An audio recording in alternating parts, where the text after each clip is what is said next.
Hello, I am Linkuru, and today I'm going to talk about my new controller, the Razer Wildcat Pro gaming controller, or whatever it's called. So Razer sent me this beastly thing. It's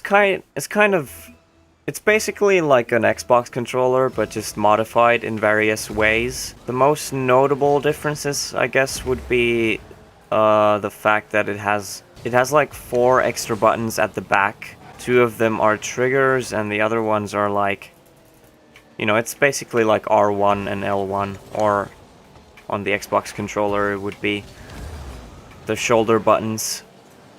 So this is not gonna be a review or anything. It's more like just, unboxing and then, testing it. I've been playing it for like 2 days now, and I gotta say that my first impression has been pretty good. I've actually been thinking about doing some kind of controller comparison video in the future. Maybe like comparing the PS3, PS4, and this controller. Come on, boy. And see if, if any of them has an advantage over the other. I could even slam keyboard into that video, like compare keyboard to controllers in general. That's gonna require a lot of testing and stuff like that, but I'll probably make a video like that in the future. But anyway, let's get back to the Razer Wildcat controller. Basically, this, as I mentioned, 4 extra buttons. I believe the extra buttons can be mapped to any other button you want to. So if I want like the second right trigger to be jump, I can just map it to be X. You know what I hate about these different controllers is that they, have different names for the same buttons. So, you always have to specify what it is for each console. But anyways, other than that, it's got a slightly different shape than the normal Xbox controller. Not much different, but it's slightly different. Honestly, not sure about the other differences. I haven't taken a close look at both this and the Xbox the normal Xbox One controller, but all I can say is that they are very similar. Oh yeah, there's actually a very, very significant thing that I forgot to mention there.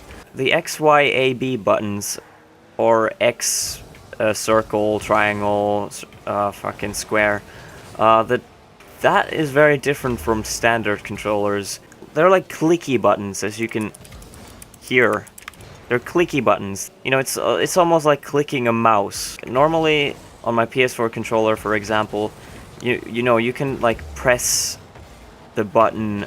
You can feel the depth of the pressing of the buttons. Honestly, I'm struggling with the English right now, but I'm sure understand what I mean. Yeah, the clickiness. I think it's an advantage. Not an advantage. It's not that it's giving a huge advantage, but it feels nice to me because it's like immediate response. You just click the button and whatever the button's supposed to do, it's gonna do.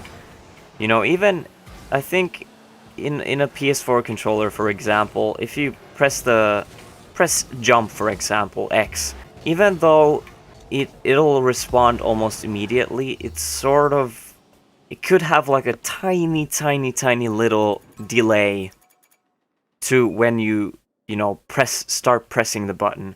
But on this, it basically registers a function as soon as you start pushing your finger down. For me, it's not about whether it's an advantage over normal controllers. I just like how it feels. I like the clickiness and the immediate response. The responsiveness, man. Before I talk about this, I want to mention that there's a function that was added in the latest patch of Rocket League that not necessarily all people noticed. I actually think there is a control added to the settings, which is for air rolling, and it's for like turning left or right, So air roll right and air roll left. And it's the same as holding L1 and then turning left or right, but it's just one button. You don't have to hold L1 or any other button. It just does this. That's all. But I don't know if I'm gonna use it for anything, but I think I'm gonna try to learn and see if it could, you know, give me some kind of help. The only issues I really have with this controller is that it obviously has the Xbox layout, you know, for the sticks. Like the left stick is where the D-pad would be on a PlayStation controller, and it's not really a problem. It's just that it takes me time to get used to that because it's new for me. I haven't really used any Xbox controllers before, so I'm gonna have to get used to this. The D-pad, I don't necessarily like the D-pad. I like the way that PlayStation controllers have it. It's sort of like it has a center point that it's pivoted to, and when you press it, the whole thing rotates, if you know what I mean. But on this one, it's sort of like all the D-pad directions are a separate button, you know. The shoulder buttons are a bit iffy for me, honestly. I don't know if I like the shapes of it. The triggers, they feel very nice to me. I like the triggers. It's sort of like when you press it and then release it, it jumps right back where it came from, like so fast. I don't know, it just feels nice. Feels very responsive and quick.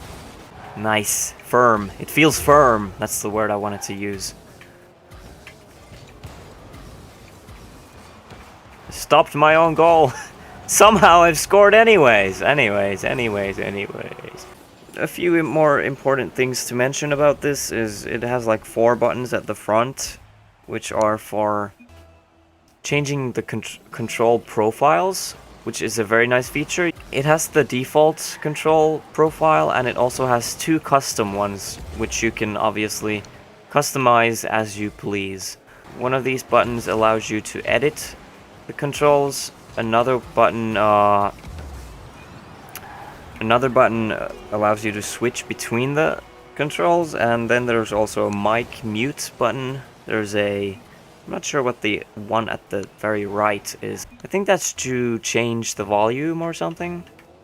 I think I can't confirm that because I'm not completely sure, but it has something to do with audio for sure.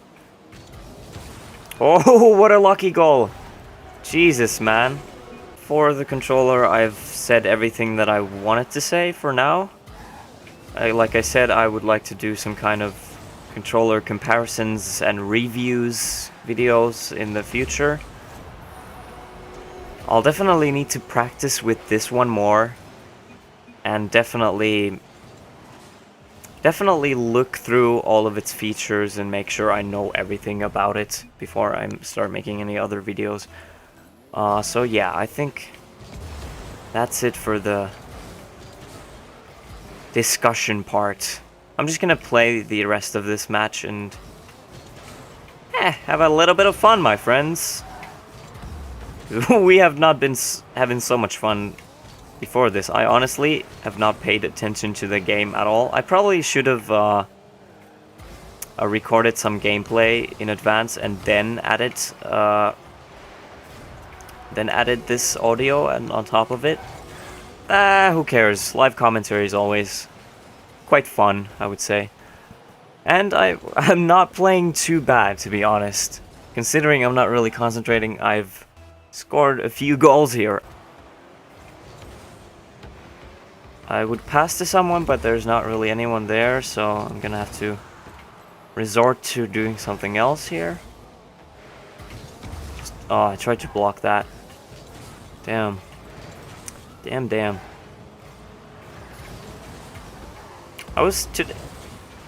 Oh man, how about we talk about something for the rest of this match? I don't know. Alright, what was I doing today? Just before I started recording this, I was actually watching, what's his name? Findable Carpets, Twitch stream. He was playing with Johnny Boy. Oh, shout out to Johnny Boy and Findable Carpets. What's up, guys? Findable Carpets is one of the casters of RLCS. If you don't know him by his name, the best way to describe him is the beard, okay?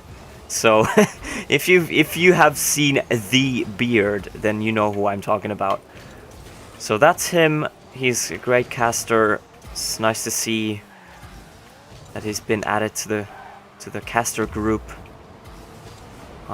Yeah, they were having a fun stream, and actually, I think Johnny Boy, he's got a lot of useful information on like Rocket League strategies and just, you know, game stuff related to game sense. He seems to know